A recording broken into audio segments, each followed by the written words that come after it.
სახელითა მამისათა და ძისათა და სულისა წმინდისათა. ქრისტიანი გარკვეული სოფხედელობის მატარებელი ადამიანია. ქრისტიანი სხვანაირად ხედავს სამყაროს და შეიძლება ასე ითქვას, რომ მისი სამყაროს ხედვა იმდენად განსხვავებულია, იმდენად უნიკალურია, რომ და ძალიან ღრმა და ფართია სამყაროსი, რომ არაქრისტიან ადამიანთან შეიძლება ითქვას შედარებით, რომ იგი თვალხილულია და არაქრისტიანი ბრმა არის. აი თუ სამყაროს სიღრმისეულ ახმას ვიგულისხმებთ. გარდა ამისა, ქრისტიანს გარკვეული ცხოვრების წესი აქვს, ისეთი და იმგვარი, რომელიც სამწუხაროდ მას ხშირად მიუღებელს ხდის ამასოფლის სულისათვის და საზოგადოებისათვის. ერთ-ერთი, რაც ყველაზე მნიშვნელოვანია, უაღრესად მნიშვნელოვანი, რომელიც ჩვენ უნდა კარგად გვახსოვდეს, ეს არის ის სათნოება, რომელიც ბოლომდე რაციონალურად არ განიმარტება, ეს არის სიმდაბლე და ჩვენ უნდა გვახსოვდეს, რომ ამ სათნოების გარეშე შეუძლებელია უფლის შეცნობა და გვახსოვს თუ როგორ იწყება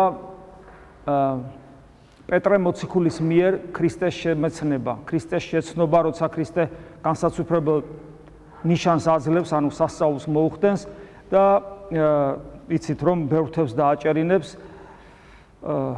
ეს ერთგვარი თანამედროვე სიტყვები რომ გამოვიყენოთ, ბიზნესში ხელს წარუმართავს განსაცვიფრებლად და პეტრე მოციქულს ანგარების ნაცვლად საოცარი განცდა ეუფლება საკუთარი ცოდვილობისა და იმის მაგირად, რომ მას გაჩენოდა ესეთი აზრი ძალიან პრაგმატული, რომ რა კარგი მეგობარი ვიშოვე, ხა ჩემი საქმე წინ წავა, ის გთხოვს, რომ განვიდეს მისგან, არამედ თუ მე კაცი ცოდვილი ვარ.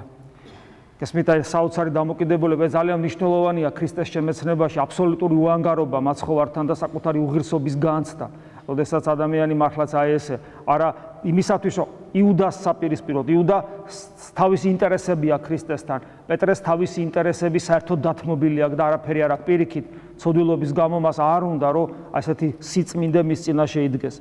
განვეთ ჩემგან უფალო ეუნება უფალს, იმიტომ რომ საკუთარი უღირსობის განცდა აქვს და ამით აჩვენებს ხედავთ საოცარ დემონსტრირებას სიმდაბლისა, რომელიც პეტრე მოციქულს აქვს. პეტრე მოციქულს ასევე აქვს ის სათნოება, რომელიც ასევე მნიშვნელოვანია ჩვენთვის, გულმხურვალება. პეტრე მოციქულის გულმხურვალება, როცა ვკითხულობთ სახარებას, სულ ჩანს და ერთ-ერთი გვახსენდება, ყველანი ნავში ზია მშვენივრად, უფალი მოდის წყალზე და პეტრე მოციქულის დაუოკებელი სიყვარულის სწრაფვა ქრისტესაკენ მითხარი და მეც მოვალ შენთან. უფალი მოდის, კაცო, დამშვიდი ცოტა ხანი მოვა აქ, მაგრამ არა, მას უნდა რომ აი ამ საოცრებაში, როცა ღელვარი რაღაც საშინელება ხდება და უფალი წყალზე მოდის, აი აქაც ქრისტეს გვერდზე იყოს და უფლისაკენ გარბის.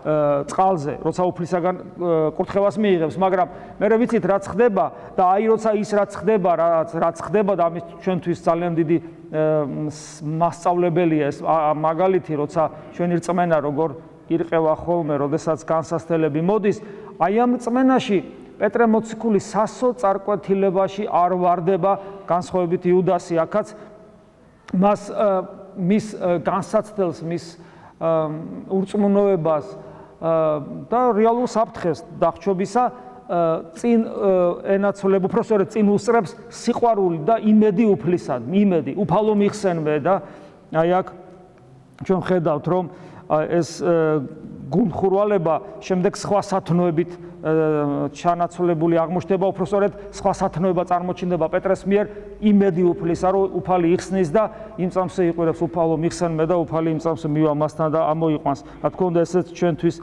ძალიან მნიშვნელოვანია.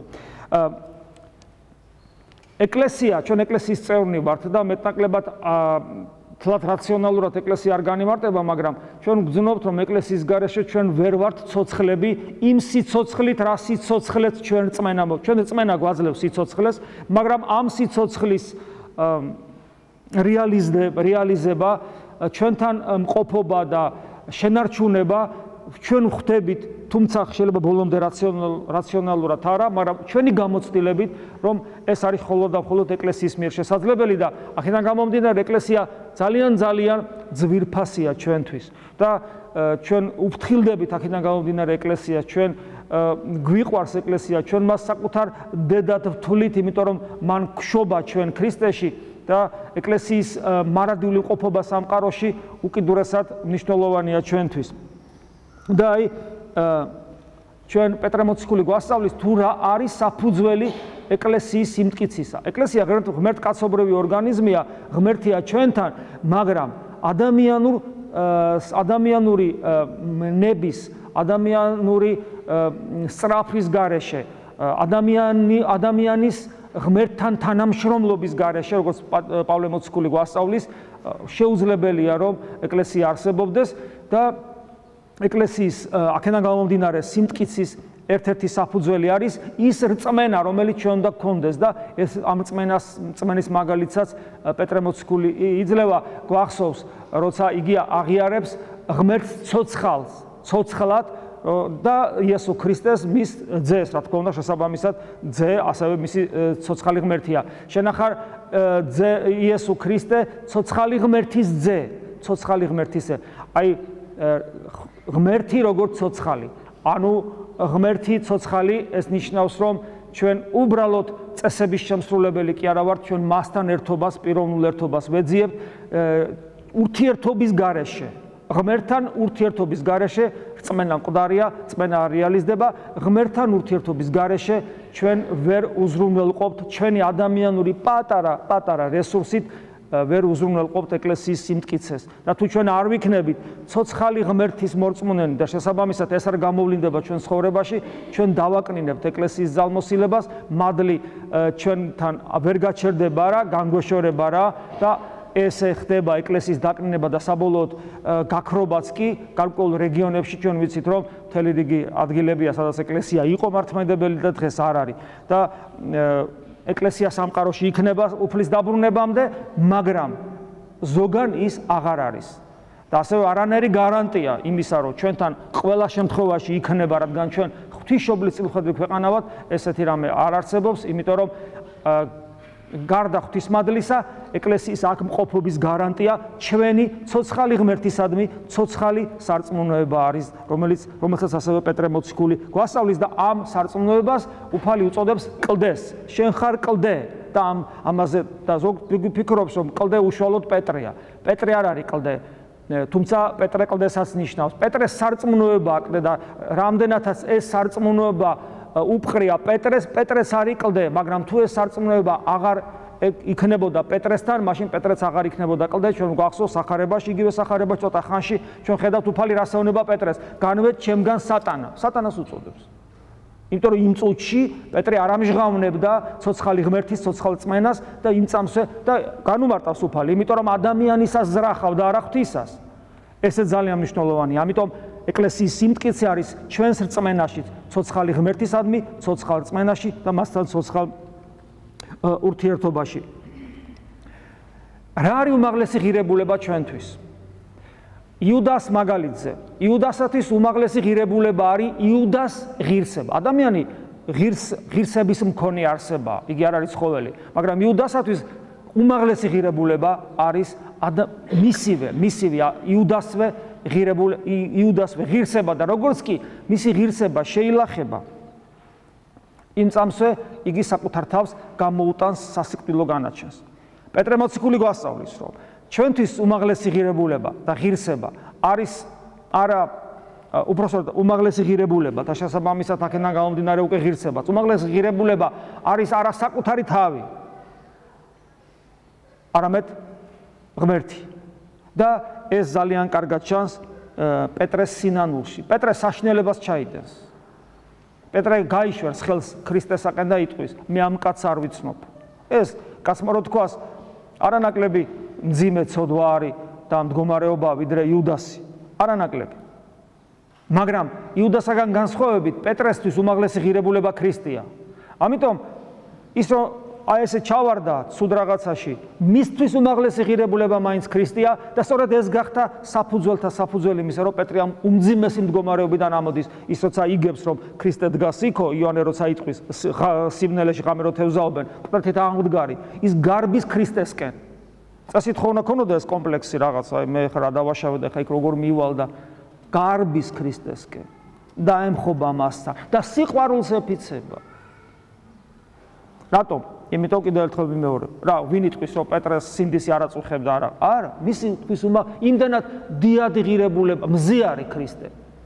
და ჩვენი ღირსებები ვარსკვლავებია. ამოვიდა მზე და ვარსკვლავები აღარ ჩანს. თავარი მზე არის და მზეს ხედავს და სხვას აღარაფერს. ეს ჩვენთვის ძალიან მნიშვნელოვანი უნდა იყოს. ქრისტე როგორც უმაღლესი ღირებულება. ეს არის საფუძველი სინანულისა, იმიტომ რომ სინანული არის არა მარტო საკუთარი უღირსების გადაფარვა ღვთისმადლით, არამედ მუდმივი სწრაფვა, მიზიდულობა ქრისტესაკენ, რაც აქვს პეტრეს, ეს მიზიდულობა, რაც იუდას არ ქონდა. იმიტომ რომ მისთვის არ იყო უმაღლესი ღირებულება ქრისტე. სოფხედელობა ვახსენე. სოფხედელობა და შესაბამისად უმაღლესი ღვთისმეტყველება. მრავალი რელიგია არსებობს, მრავალი თეოლოგიური თქვათ მოსაზრება არსებობს, უმაღლესი ღირებულება.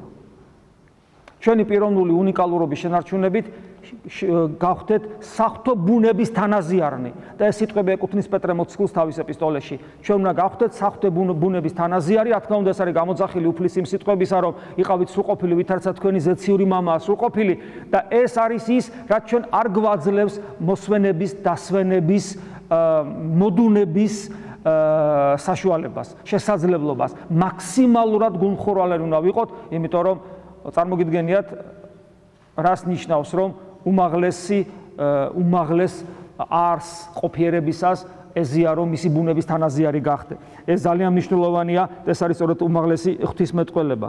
და ასევე ჩვენ ვიცით, რომ ეკლესიას მიანიჭა საღვთო ძალაუფლების ნაწილი. ღმერთმა თავისი ნაწილი საღვთო ძალაუფლებისა მიანიჭა ეკლესიას, ეს არის შეკვრისა და გახსნის, რასაც შეკრავთ ქვეყანაზე შეიკვრება ცათაშინა, რასაც გახსნით ქვეყანასაზე და გაიხსნება ცათაშინა და ჩვენ სწორედ ვიცით, რომ ეს ძალაუფლება დაფუძნებულია პეტრესეულ სარწმუნოებაზე, ანუ ცოცხალი ღმერთის სარწმუნოებაზე. ანუ ეს ნიშნავს, რომ ცოცხალი ღმერთის სარწმუნოება იძლევა იმ ძალმოსილებას ეკლესიაში, იერარქიაში კონკრეტულად, რომელსაც ადამიანებისათვის ცოდვათა მიტევების შესაძლებლობა აქვს. იმისათვის, რომ ჩვენ ქრისტიანები ვიყოთ, კიდევ ერთი უდიდესი სათნოებაა ძალიან მნიშვნელოვანი, რომელსაც ქვია უზაკველობა. გახსოვთ ნათანაელს როგორ აქებს, ეს არის ჭეშმარიტი ისრაელელი, რომელთანაც არ არის მზაკვრობა. მზაკვრობა ძალიან ფართედ შეიძლება განიმარტოს, ახლა ჩვენ ამას არ ჩავღმავდებით, ანუ ეს ალბათ გულწრფელობის, ხო? გულწრფელობის, გულღიაობის, მართლასიმართლის, ადამიანის ალალმართლობის საპირისპირო მდგომარეობა არის, როცა ადამიანს ზაკვრება აქვს და მზაკვრობა შეიძლება ყველა მდგომარეობაში, მათ შორის ძალიან ღრმა რელიგიურ ცხოვრებაში. მისი ერთ-ერთი გამოვლენა ალბათ ხიბლათაც შეიძლება იწოდებოდეს. ეს ყოველთვის ჩვენ არასოდეს არ ვართ გულწრფელნი, არც ადამიანთან ურთიერთობაში, არც ქრისტესთან ურთიერთობაში, არც ახსარების დროს, არც ზიარების დროს, ყოველთვის რაღაცას ვიტოვებთ, იმიტომ რომ იმ რაღაცის ჩვენ თვითონაც გვეშინია. იმ რაღაცას ჩვენ თვითონაც გაურბივართ.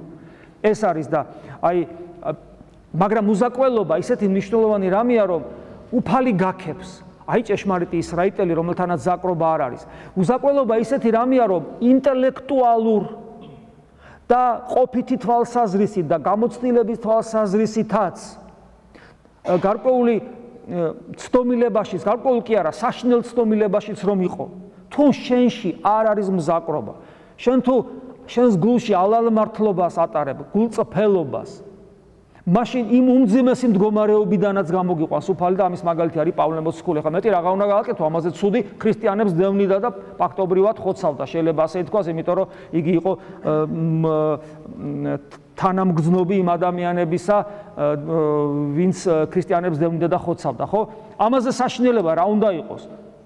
მაგრამ აი ამ უმძიმესი მდგომარეობიდან უფალს გამოყავს, იმიტომ რომ პავლე მოციქული არის გულწრფელი ადამიანი, მასში არანაირი მზაკრობა არ არის, იქ სადაც არის იმ ინტელექტუალურ ცდომილებაში, რომელიც ასეთი საშინელი ფორმით ვლინდება, რომ ქრისტიანები იდეონება მის ხელით, იქიდანაც კი გამოყვანილი არის უფლის მიერ და ეს არის ძალიან მნიშვნელოვანი.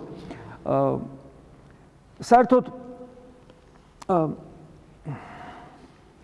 ჩვენი ქრისტიანობა, საერთოდ ქრისტიანობა გვეუბნება საოცარ ამას, რაც პეტრე მოციქულთან თქვით, ღმერთთან ღვთის ბუნებასთან თანაზიარობა, ანუ ღმერთთან ისეთი და იმგვარი ერთობა, რომელიც რაღაც ჩანასახი მსოფლმხედველობრივად აღმოსავლურ რელიგიებში არსებობდა, ინდუიზმში არსებობდა ესეთი და ბუდიზმში, მაგრამ იქ საშინელი ფორმით ჩანასახი თანაზიარობა ღვთაებასთან, მაგრამ საშინელი ფორმით, იმიტომ რომ იქ პიროვნული უნიკალურობა ხრებოდა. ფაქტურად ეს რელიგიების სიკვდილის რელიგიებია, ბუდიზმის სიკვდილის რელიგიაა, მაგრამ აი ჩანასახი, რომ უმაღლესი ღირებულება არის ღმერთთან სრულ ერთობაში იყო, ეს ჩანასახი იქ იყო.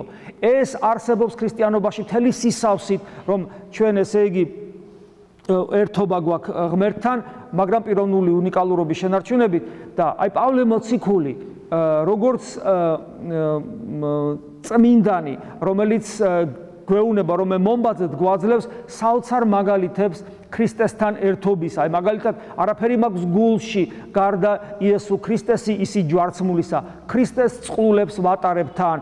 მე კი აღარა ვარ ცოცხალი, არამედ ჩემში ცოცხლობს იესო ქრისტე. მე კი არ ლოცულობ, არამედ ჩემში ლოცულობს თავად სული წმინდა მამაო. ანუ ღმერთთან ერთობის განსაცვიფრებელი მაგალითი მოცემული პავლე მოციქულის მიერ და სხვათა შორის გვახსენდება უფლის სიტყვები პავლეზე, რომ ჩემი რჩეული ჭური მიპოვნიეს. აი ამ საშინელ მდგომარეობაში ქრისტიანების დევნის მდგომარეობაში იმყოფება, მაგრამ ის რჩეული რჭულია სწორედ აი ამ საოცარი ალალმართლობის, სიწრფელის, უზაკველობის გამო და შემდეგ ეს რჩეული ჭური საოცარ მაგალითს იძლევა ღმერთთან ასეთი ერთობისა და თანაზიარობისა, ჯერ კიდევ ხორცში მყოფი. პავლე მოციქული გვაძლევს კიდევ ერთ მაგალითს. აი ჩვენ ხშირად გვეუბნებიან ხოლმე, რომ ქრისტიან ბნელები ხართ, ჩამორჩენილები ხართ, ასეთები ხართ, ვიცით როგორ გლანძღავენ და ჩვენ ვეუბნებით მათ, რომ დიახაც სიბნელე, ჩამორჩენილობა, ეს ყველაფერი საშინელებაა. მაგრამ ჩვენ შეიძლება ესეთები ვიყოთ ბუნებითად და ჩვენი ინტელექტით და ჩვენი განვითარებით. ჩვენ შეიძლება ამაში დავეთანხმოთ, მაგრამ უნდა უთხრათ, რომ ქრისტიანობა საერთოდ როგორც ასეთი ქრისტეს მიერ მოტანილი მოძღვრება არ შეიძლება იყოს ესეთი, იმიტომ რომ როგორ შეიძლება ღმერთთან ერთად იყოს ჩამორჩენილობა, ღმერთთან ერთად იყოს სიბნელე, როგორ შეიძლება განუვითარებლობა, შეუძლებელია. და თუ ჩვენ ნამდვილი ქრისტიანები ვართ, ჩვენ მუდამ თანამედროვენი უნდა ვიყოთ, გარკვეული კარგი გაგებით და პროგრესულები, ანუ ადამიანები, რომლებიც მუდამ ვითარდებიან. იმიტომ რომ თუ სულ მუდამ არ ვითარდები, ქრისტიანი ხო ვერ იქნები და პავლე მოციქული საოცარ მაგალითს იძლევა. პავლე მოციქული ამით გამოირჩევა ყველა დანარჩენი მოციქულისაგან. იმდენად გამოირჩევა, რომ მას სხვა მოციქულები ხშირად ვერც კი უგებენ ხოლმე. პეტრეც კი ამბობს, რომ ისეთ რაღაცებს ამბობს პავლე, რომ ძნელად გასაგებიაო და ვინც სუსტიაო, ხშირად ცდება კიდევაცო. პეტრე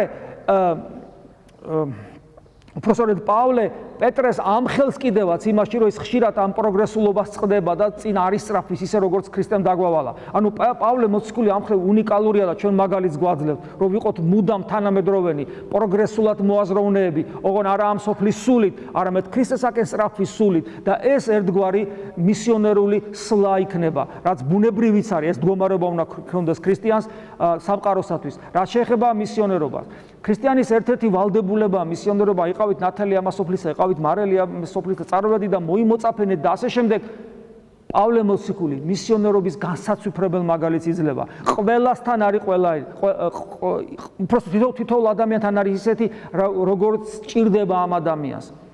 იგი მისიონერულ ისეთ ხერხებს იყენებს, რომ ზოგიერთი დღეს ფარისეულური ან ფანატიკური დაჯგუფება ეკლესიაში დღეს რო იგივე ფორმებს გამოიყენებ, შოკში ვარდებიან და ბრაზდებიან, როგორ შეიძლება ესო. პავლე მოციქული ბრწყინვალედ იცნობს ბერძნულ, ანუ წარმართულ ფილოსოფიას, წარმართულ პოეზიას. პავლე მოციქული წარმატებით იყენებს რომის მოქალაქეობას. ამ ყველაფერს ახლა მე არ გავშვით, თქვენ ისედაც მიხვდები და ამაზე ბევრი გვისაუბრია. თუ გაშლი აღმოაჩენ, რომ დღეს აი ამ მეთოდების გამო გამოყენება როგორი მიუღებელი ხდება ხოლმე იმ ადამიანებისათვის, რომლებიც რაღაც ვიწრო თავის ინტელექტუალურ ჩარჩოებში არიან, ჩაკეტილი რეგლამენტირებას ახდენენ სულიერი ცხოვრებისა, რომელიც აბსოლუტურ თავისუფლებას გადაგებს სინამდვილეში, ღვთაებრივ თავისუფლებას. და პავლე მოციქული ერთ-ერთი მქადაგებელი სწორედ ამ თავისუფლებისა, რომელსაც წითელ ზოლად გასდევს, რომ ჩვენ ვართ თავისუფალნი თვით რელიგიური სჯულისაგანაც. და ეს არ არის პავლე მოციქულის გამოგონება, ეს არის უფლის სიტყვებიდან გამომდინარე, მოვედით ჩემ და ყოველი მარშვალი და ტვირთმძიმენი და მე განგისვენოთ თქვენ და ასე რომ ქრისტესთან ერთობა არის სრული თავისუფლების მომნიჭებელი ყოველგვარი სჯულისაგან, ხოლო სჯული გვჭირდება ჩვენ იმდენად, რამდენადაც ჩვენ არ აგვაქვს ქრისტესთან ერთობა. და პავლე მოციქული სწორედ აი ამგვარი მისიონერობის და თავისუფლების სულის ქადაგებელია. პავლე მოციქული არის პირველი და უმაღლესი, შეიძლება ასე ითქვას, რომელმაც მოგვცა განმარტება ქრისტეს ეკლესიისა. უფალი ამბობს, რომ მე დავაარსებ ჩემ ეკლესიას. ჩვენ შეიძლება ეს გავაგრძელოთ. რომ უფლის უმთავრესი საქმე, მისი ანუ ღმერთის განკაცების ყველაზე მთავარი საქმე იყო ეკლესიის დაარსება. ჩემ ეკლესიას, რომელსაც ვერანაირი ჯოჯოხეთური ძალები ვერასოდეს ვერ დაამარცხებენ თავის არსში და იგი სამყაროს დასასრულამდე იარსებას. ეს არის ძალიან მნიშვნელოვანი და რაღაც დიაძე გვესაუბრება უფალი და ვერავინ ვერ განმარტა ისე ეს როგორც ეკლესია თუ რა არის, ეკლესიის რაობა რა არის, როგორც პავლე მოციქულმა. და პავლე მოციქულით ვიცით, რომ ეკლესია არის ქრისტეს მისტიური სხეული და ეს ნიშნავს იმას, რომ ღვთის განკაცებას, ანუ ადამიანის ღმერთთან მოსვლას უბრალოდ აზრი დაეკარგებოდა, რომ არ დაიარსებინა ეკლესია. ეს ნიშნავს იმას, რომ ეკლესია და ქრისტე სინონიმებია, ეს ერთი და იგივეა. არის ეკლესია ამ სოფელში, არის ქრისტე ამ სოფელში. არ არის ეკლესია სადმე, არ არის ევქარისტია სადმე, იქ არ არის ეკლესია. ხოლო ეკლესია, ევქარისტია ვახსენე, სწორედ ევქარისტია არის, ანუ ქრისტესთან ერთობა. ეს არის ძალიან მნიშვნელოვანი. ამიტომ ჩვენ ვართ რა ეკლესიის წევრები, ვართ რა ქრისტეს სხეულის ნაწილნი. ჩვენ და პავლე მოციქული გონება რა არის ჩვენი უმთავრესი საქმე აღვაშენოთ ქრისტეს მისტიური სხეული და ამ მისტიური სხეულის აღმშენებლობის გარეშე ქრისტესთან ზიარება არის უმძიმესი ცოდვა, რომლის გამოც ზოგი ავათარი, ზოგი კვდება კიდევაც. ეს არის ძალიან მნიშვნელოვანი. ამიტომაც ხაზს უსვამთ ადამიანი, რომელიც წირვაზე დგას, წესით ის თუ მართალთა ლიტურგიას ესწრება, ის წესით უნდა ეზიარებოდეს. ის მახინჯი პრაქტიკა, როდესაც ადამიანები თვეობით დადიან ტაძარში, არა აქვთ სასიკვდილე ცოდვები, ლოცულობენ, მარხულობენ, ქრისტიანულად ცხოვრობენ, მაგრამ დგანან წირვებზე და არ ეზიარებიან. ეს არის მახინჯი პრაქტიკა, რომელიც საწინააღმდეგოა ქრისტიანული სულისკვეთებისა, პავლე მოციქულის სწავლებისა და პრინციპში შეიძლება ასე ითქვას, ეს არის სულიერი დეზერტირობა და ეს არის უმძიმესი ცოდვა, რომელსაც ხანდახან ესე ტირაჟირებას უკეთებ ჩვენ ზოგ შემთხვევაში საქართველოს მართლმადიდებელ ეკლესიაში. იმიტომ რომ ჩვენ აქ ვდგავართ მხოლოდ იმიტომ, რომ ქრისტეს სხეული აღვაშენოთ. და კეთილი უნდა ვინებოთ უკაცრავად ასეთი იმპერატიული ტონისათვის, რომ აქ რო ვდგავართ, ყოველთვის ვიყოთ პასუხისმგებელნი ჩვენი მდგომარეობისა. ვიბრძოდეთ ყოველთვის ჩვენში უღმერთობის წინააღმდეგ, ვიბრძოდეთ ყოველთვის ღვთისაკენ სწრაფვისათვის და აქ მოვიდეთ ყოველთვის ისე, რომ ქრისტეს სხეულს შეუერთეთ. სხვაგვარად, ჩვენ ვართ ზურგშექცევით მდგომნი ქრისტესადმი, ეს არის უმძიმესი ცოდვა.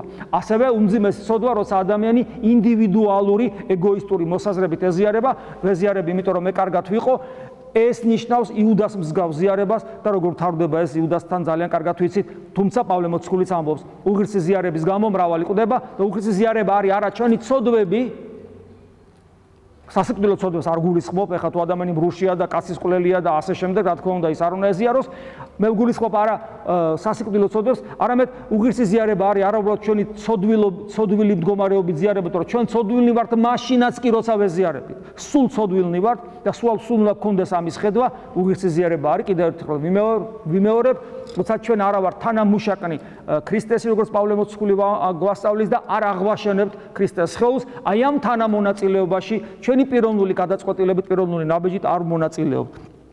ეკლესიის გამარტება ესეთია. ეკლესია და ქრისტე ერთ და იგივეა. ეს არის ქრისტეს მისტიური სხეული. თავი, რომლისა არის ქრისტე. ამას გვასწავლის პავლე მოციქული და სადაც თავია, იქ სხეულია და თავი და სხეული ერთი მთლიანობაა. ეს ყველაფერი ქრისტეს შემოსილია, იმიტომ რომ მას ყველაფერს მოიცავს ძე ღმერთის მარადიული მამის თანაარსი, ღვთაებრივი ჰიპოსტასი და ყველაფერი ეს აყავს თავისთან მარჯვენით მამისა, რომელიც არის ჩვენი სამშობლო და ასევე სასუფევლის საოცარი ღვთისმეტყველება, უნიკალური, რომელიც სამწუხაროდ ასევე ხშირად არის ასე დეგრადირებული ჩვენ მორწმუნე საზოგადოებაში, როცა ჩვენთვის ძალიან ხშირად სასუფეველი არის რაღაცა მუსულმანური ან იეჰოვას მოწმეს მსგავთა ღვთისმეტყველების გამოძახილი, როცა თვლით რომ 64 ეს არის ღვთის მიერ მოცემული საჩუქარი და სრული კომფორტი, რომელიც ჩვენ წარმოგვიდგენია და გვავიწყდება რომ პავლე მოციქული ესეთ რამეს არ ამბობს, იგი პირიქით ამბობს რომ ადამიანური ენისათვის თუ რა არის სასუფეველი, ამის გამოთქმა არის შეუძლებელი, ეს არის ის სიხარული, რომელიც არც თვალს უხილავს, არც გულს შეხებია, არც ესე იგი ყურს არ სმენია, ეს არის ის მდგომარეობა, რომელსაც ადამიანური სიტყვა ვერ გამოთქვავს და ამას ამბობს ადამიანი, რომელმაც ეს ჯერ კიდევ ხორცში მყოფი ნახა, ეს არის მარადიული მყოფობა ღმერთთან, მამის წიაღში, სადაც მრავალი სავანია ჩვენთვის გამზადებული და ეს არის მარადიული ურთიერთობა ღმერთთან. ეს არის მეოთხეობა ყოლა წმინდა სამების წიაღში. აი ეს არის ღმერთთან ყოფნა, ეს არის ზეციური მამის შვილობა და ქრისტეს დედმამიშვილობა. შეიძლება ასე ითქვას, ღმერთის სახლეულად, ანუ ღმერთის ოჯახის წევრად ყოფნა. აი ეს არის სასუფეველი, რომელიც არ გამოითქმის სიტყვით და ისე ღრმად, როგორც მამას პავლე მოციქული აკეთებს, არავის არ მოუწია და დაუწერია და განუმარტია ჩვენთვის. აი ესეთ სიღრმეებს გვაზიარებენ მოციქულები პეტრე და პავლე. თავნი მოციქულთა, რომელთაგან ერთი იყო პავლე უფლის მოწაფე უშუალოდ და ხორციელად ხედავდა უფალს, მასთან ერთად ჭამდა, სვავდა და ეხებოდა, როგორც პეტრე მოციქული ამბობს და იოანე მოციქული ამბობს და სხვა მოციქულები და პავლე, რომელსაც ხორციელი თვალით არ უხილავს ქრისტე, არ უხილავს. ისე იყო რომ უფალო აღესრულა ჯვარზე და ამაღლა და მე შემოდის თქვა აი ამ ასპარეზზე შეიძლება ესე თქვა პავლე მოციქული და ამ მდგომარეობით პავლე მოციქულის მდგომარეობა და ჩვენი თანხვედრია. მართალია პავლე მოციქული იცნობს იმ ადამიანებს, ვინც ქრისტე უშუალოდ იხილა, მაგრამ მეორეს მხრივ მას თავად არ უხილავს.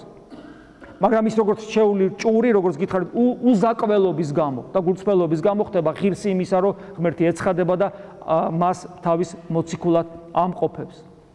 და პეტრეც და პავლეც, ეს მოციქულები ერთს რომელსაც უხილავს და იყო მეთევზე, მაგრამ მეორე რომელსაც არ იყო შესაბამისად წიგნობრული თვალსაზრისით გაუნათლებელი, მეორე რომელსაც არ უხილავს, ამავე დროს იყო ძალიან დიდი განალების მქონე, მათ შორის წარმართული მეცნიერებისა.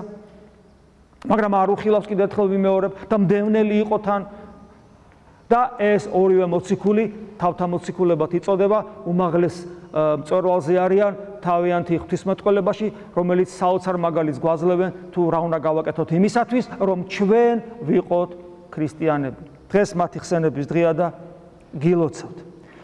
შეგვეციოს წმინდა მოციქულთა თავნი, პეტრე და პავლე, სხვა მოციქულებთან და წმინდანებთან ერთად, რომ ჩვენც ზუსტად შევძლოთ მათი მემკვიდრენი ვიყოთ და ქრისტეს გზას შეუდგეთ სწორად, ისე როგორც ეს დიდებული მოციქულები და სხვა წმინდანები გვასწავლიან. ამინ. მადლი უფლისა ჩვენისა იესო ქრისტესი და სიყვარული, ღვთისა და მამისა და ზიარება სული საწმინდისა იყოს თქვენ ყოველთა თანა. ამინ.